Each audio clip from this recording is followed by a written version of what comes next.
नमस्कार सांग मैंने स्वागत करुच्ची आज दिन को आज हूँ आम preparation day 137 revision series day 17 out of 120।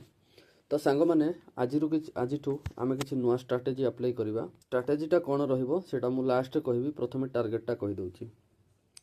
तो अरिथमेटिक रे program time and work theory आम रिविजन करवा 50% क्लास नोट जो आमर डीआई रे दुटा डीआई सल्व करवा। रिजनिंग रे analogy coding recording sitting arrangement आउ जो कौन सॉरी हाँ ये एनालॉजी डबल लिखी ये सिलोजिज्म लिखी सबुद 5-5टा क्वेश्चन नेबा। कंप्यूटर रे पावर पॉइंट आदि शेष करवा।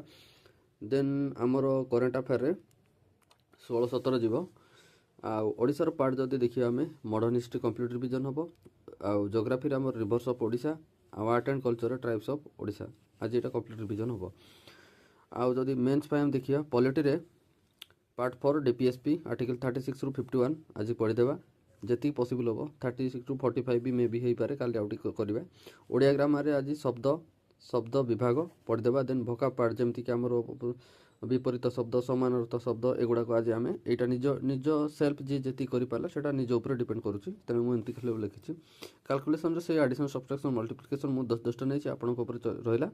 स्क्वायर क्यूब आ परसेंटेज टू फ्रैक्शन यहाँ रहा। टेबल नंबर 26 रहा। स्पीड कहूँ सांगे कहीं मत स्ट्राटेजी बुझेबार अच्छे। तो आज पर कौन स्ट्राटेजी हम खास करके मैथ रे जो मैथ रे आ रीजनिंग रे सेम स्ट्राटेजी हम। फास्ट आम गोटे चैप्टर नेबा। सपोज मुझे परसेंटेज नेली टिके परसेंटेज नेली यहाँ परसेंटेज फास्ट दिन कली यार थियोरी गोटे दिन हो बा 2 दिन हो जहाँ भी टाइम लगे सांग मैंने एठी मोर डेरी हो जाऊँगी। तो मु नेक्स्ट गोटे वीडियो छोटिया पकई दूसरी केमिति कौन आम रिविजन करवा। आपण ये वीडियो पर से वीडियो को देखिए। यहाँ कहीं 3 मिनिट मीटिंग अच्छे से बुझे हेनी।